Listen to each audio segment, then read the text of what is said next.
Hello again and welcome to another edition of Southern Country. Hi, I'm Herb Southern and welcome to the show, my friends. I'm very lucky to say I have Maverick Warner Brothers Nashville recording artist, The Records, with me. Welcome to the show, ladies. Thank you. Welcome to Southern Country. Michelle, Branch, Jessica Harp make up The Records.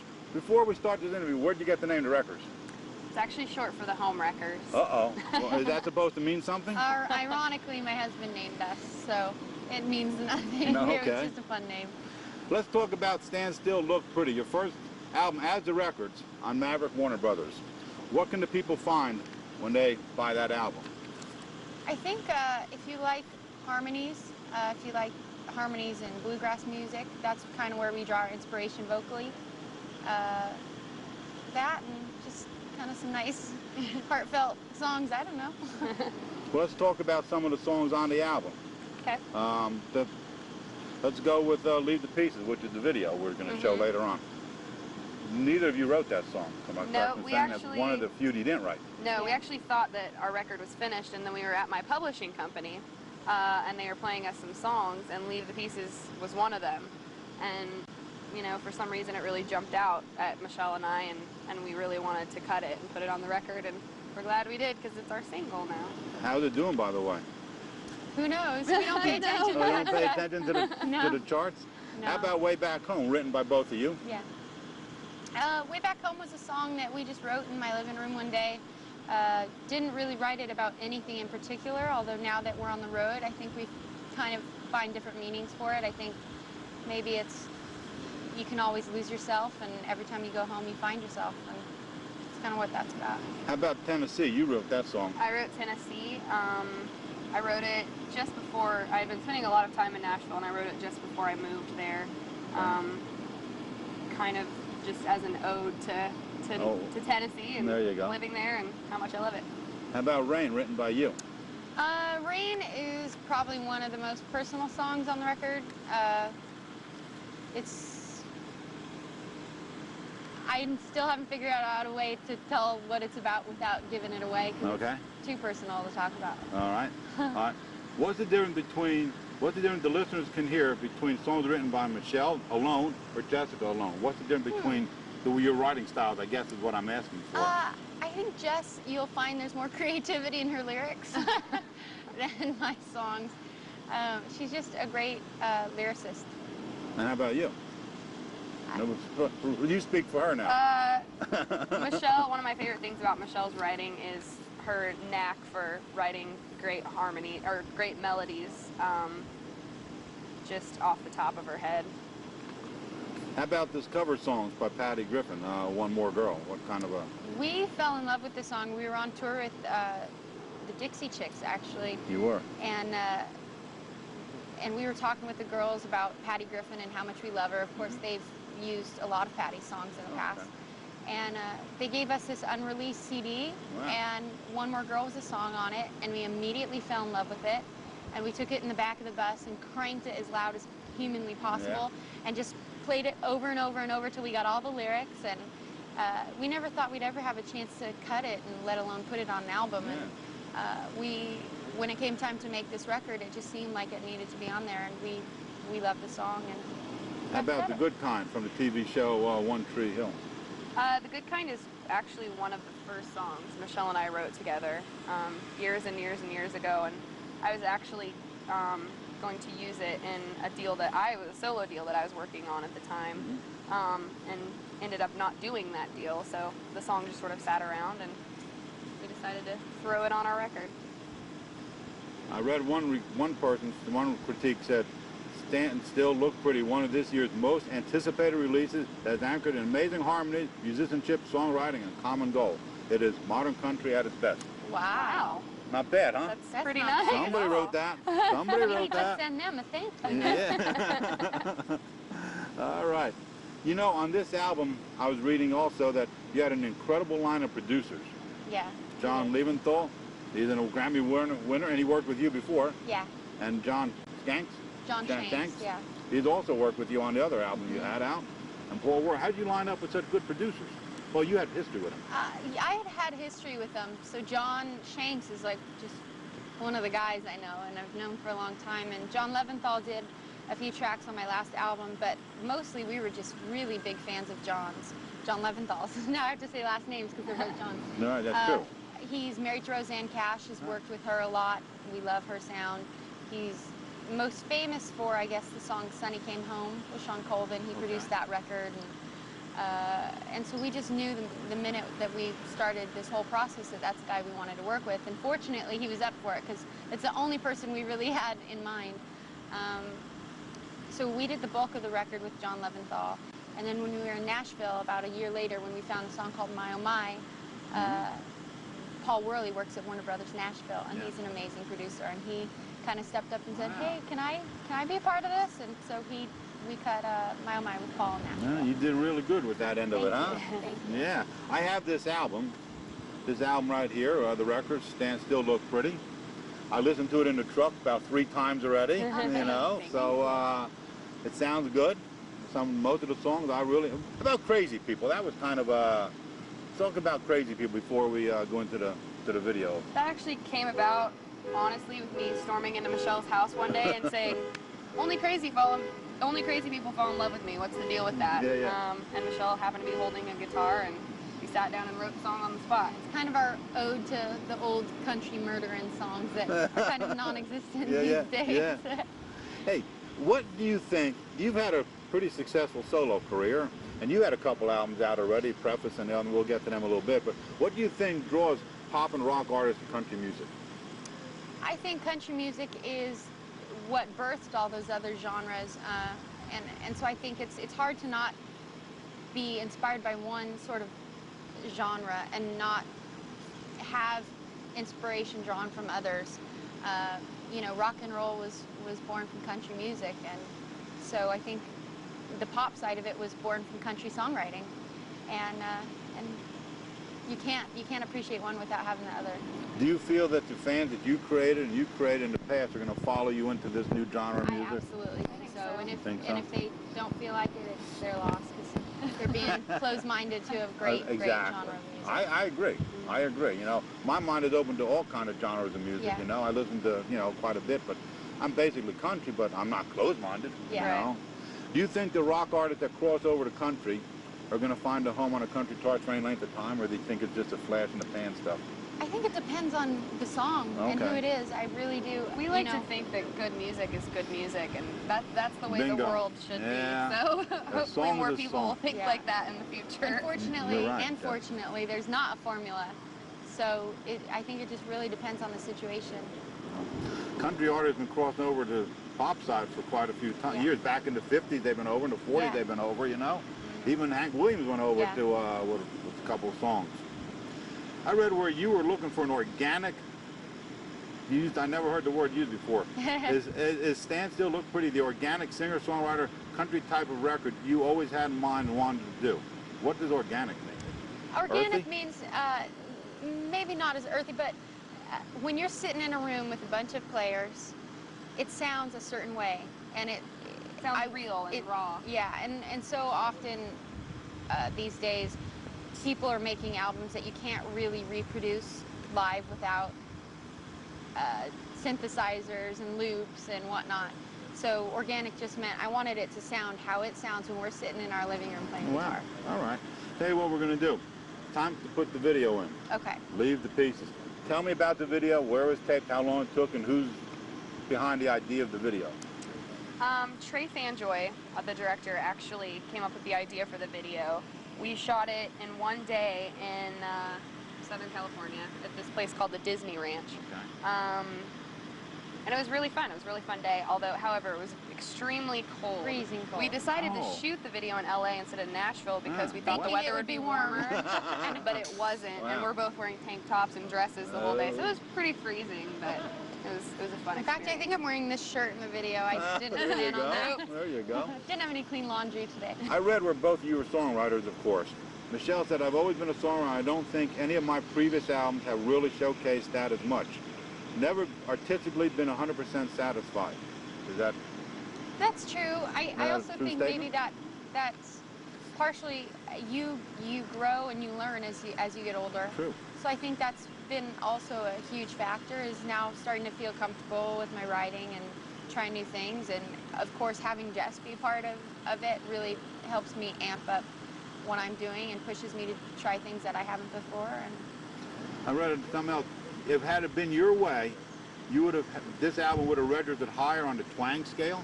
You would have made it more country. Is that a true statement? Yeah, we Yeah, there you go. We got in the studio and we were, you know, ready to make a full-blown country record, and unfortunately our record label was a little nervous about that, so we had to fight for every fiddle and every banjo that you hear on that record. Wow. And it's also read that it would have been a bluegrass record. Is that it? We would love, You like bluegrass? we would love to make just like a That's so. classic bluegrass record. That's so. You like bluegrass, huh? We would really love to. I think just our harmonies inspire that kind of Oh. sort of music, and You're right. so we would love to really have a shot at Bluegrass. doing that. Yeah. Bluegrass is all Plus, harmony. we're sick of playing with drummers. Bluegrass is all string instruments. Yeah. You know? We would love it. Yeah, that would be a good adventure for you two to do Yeah, sometime down the absolutely. road. What was the first song you two sang together in public? Anybody remember? The Good Kind, I think, right? Or no, Desperately. Yeah, there was a song on one of my old albums called Desperately that Jess was part of from day one, and we used to sing that on tour all the time, and it was always fun. I think really early on, whenever we'd do things like that, we just knew that there was something special when both of us got up together and sang. And Was that a planned event that the Yeah. two sang? Yeah? Oh, yeah, Yeah. okay. And it was an original tune by you? yeah. You two had successful careers, both solo, before the records were born. You had a hotel paper with a #2 on the Billboard charts.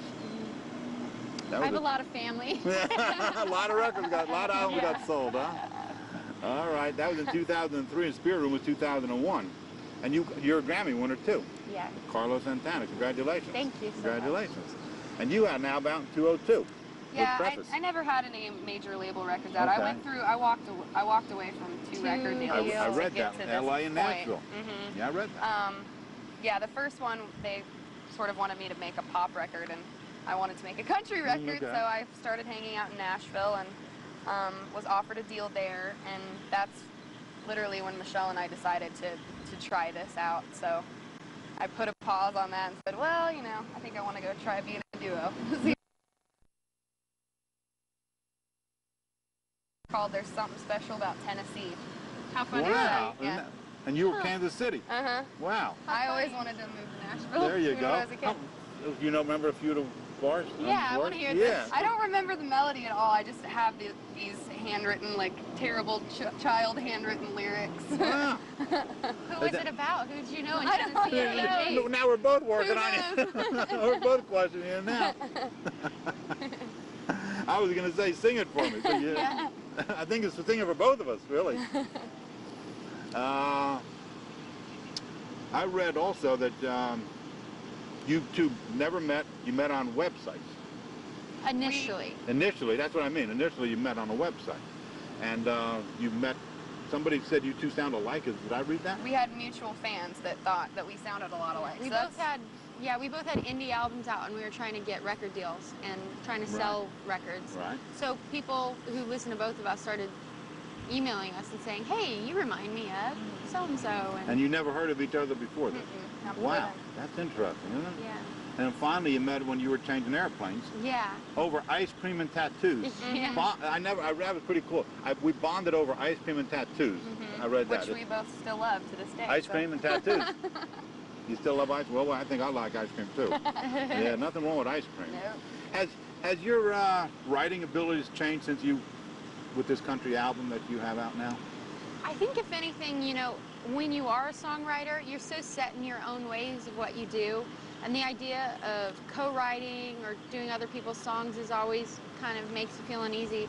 And I think both of us could say that ever since we've been in Nashville, that just it's a totally different experience from, I'm used to being in LA and writing with other people, and it's always kind of difficult. And the minute I went to Nashville and spent some time with Jess, it's just an amazing songwriting community. So I think the biggest thing that has changed for me is actually opening up and wanting to work with other writers instead of being closed-minded and not wanting other people in.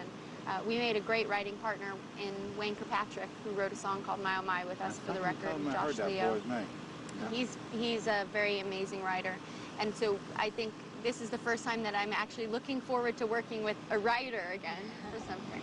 Most of the songs you did solo writing? Yeah. When you write, do the lyrics come first, or does the music come first? It changes every time. There's never really a set way that it happens. I would say more often than not, I probably write lyrics first, but that's definitely not always how it happens. Which is easier? It doesn't matter. Whichever happens first. No. Whichever happens first. That's interesting, because some people have to sit with a guitar or a piano, and then the words come in, you know. The songs on this album, were they road tested before you put them on this album? Like you went out on the road and played tours and concerts and everything? The only song, actually there were two songs. One's called The Good Kind and one's called Lay Me Down. And those two songs have been around us for a while, I would say. And those are the only ones that we've played together. Before and then we recorded. solo, you've played, we played Cigarettes once or twice. Yeah, we did. Okay. You're right. But Tennessee, Not did you play very Tennessee much, at solo though. shows? No. No? No. Yeah. Not very much. Okay. It was pretty much, you Let's- know, let's when we do it. decided to go in to make the record, she and I sat down for a week and kind of gathered everything together and wrote a couple Finished extra tight ends songs. that, finished songs that had missing parts and Now, whatnot. how many? I was just. That was a good question. How many songs with missing parts do you have in your drawers at home? A lot. million. Actually, this is a really sad story, and it's kind of strange. I have cats, and anyone who has cats knows that if for some reason one accidentally goes to the bathroom Yeah. in the house, you cannot get rid of the smell. I know that. And I was going through my living room, I smelled somewhere. I Right. couldn't figure it out. And I finally, like months later, just opened the drawer where I keep all my lyrics and stuff. Oh my God. And somehow, one of my writing things had been peed on by our cat. And I threw it away, and magically our house finally smells fresh again. Oh. But now I lost. How did she get in I the lost drawer? about. How'd you I get lost out? In a and quarter of my songs because I just couldn't Well, manage to salvage them. I won't blame you. Has anybody else ever recorded any of your songs? Yeah, actually. Actually, yeah. Okay. There was this pop girl group that recorded one of my songs for a Disney television movie. Who would you like to see record your songs? If you had a choice of having songs. Anybody? Anyone? Anybody at this time? We're not picky. Yeah. You went on that 2003 Dixie Chick tour, the controversial one. Both of you were there, correct? Yeah. What did you learn from that tour that you think is making you a better duo, a better person, and a better performer? What did you take away from I that think controversial the biggest tour? thing we've taken away is more on the personal level. The Chicks have quite a few children between them. And when we were on the road, we saw how they really balanced family and working. You'd be backstage and one of their kids would be running around with a little pass on, and they really worked hard at keeping a sense of normalcy for their children. Did they? They had a playroom that would be set up identically wherever they were going, so they wouldn't feel Right. too out of sorts. And both of us knew that we weren't going to be those women who put their career up front for so long that they miss out on that. And so actually we were both knowing that we wanted to have children at some point. I now have a 10-month-old daughter. Right, I read that. So it was just really inspiring to see how they achieved both. What advice did Winona give you? Oh. That's why I couldn't help but to laugh when I saw it. She told us that being in a duo, we need to start going to therapy together immediately. And we Okay. laughed, and then she said, No, not I'm joking. serious. Yeah, right. All right. A website. Where can they find you? www.thereckers.com. Okay. Or I've on got- MySpace No kidding. / The Wreckers. Wow. It's on MySpace too, huh? Yeah. Yeah, here it is, thereckers.com. Okay. Advice to others. You have any advice yet? Do you want to pass along to somebody? You've been around the road. General advice. Yeah, How yeah. long Drink do a we lot have? of water. Yeah, well, we got a Get few more good minutes. sleep. Musically, I would say if you're starting out, Jess and I played every fair, PTA dinner, Wow. Girl Scout meeting, vocal contest Anywhere you we could go. ever find, and we never discriminated any chance to get in front of someone and play, because That's so. you never know who is going to be there. I There would agree. be sometimes when I was playing some spaghetti dinner at some potluck, and someone would say, "Oh, my relative in Canada is the guy who signed so-and-so, or writes for so-and-so." And so I think it's great to get the practice and get out there and just feel comfortable. And Goals. Yeah. What's your goal? Yep. goals, To make more records albums. And I hope, To be happy in what we years do. and years and years and years and years from now, I hope we're still making music. Influences. Who were your influences from over the rock my and roll goodness. or country or, you know, just All over the map. All over I the grew up map. listening to so many different kinds of music thanks to my parents. Everything from Patsy Cline, who I'm obsessed with, Of to Led course. Zeppelin and the Beatles. Wow, okay. Crosby, Stills, Nash & Young, Joni Mitchell, Wow. Hank Williams. Yeah, you got it. Yes?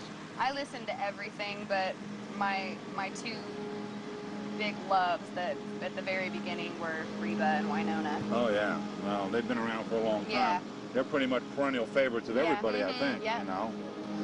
Before I close, I want to say, I read a clip here off the internet that says, as far as, I think you said this, as far as the songs go, I think that the album is sort of a diary of Michelle and I's experience over the past 6 years. We're both kind of open books and we write about things that we actually have been through. Is that a true statement? Very Yes. true. And Michelle says, and the other thing that I think is pretty apparent when you listen to our record is a two-part harmony that's all over the record. That's definitely probably our signature. True? I was going to ask you if you had a signature song yet. Is there any, there hasn't been a female duo so long and we're happy to fill their boots. Well, you're doing a great job of it. Thank you Thank so much. you. Doing a great job of it. Good luck with the album. Good luck in the future. Thank you. And lots of success. And Thank you. Hope when to you see you guys again. get to be opening the shows, I want to come back and sit down and we'll talk to you All right. again, all right? That's the deal. Absolutely. I want to thank Jessica Harp, Michelle Branch, the Records for you. being in Southern Country. Thank you very much. Thank you. And continued success. And let's wrap up Southern Country with the Records right now.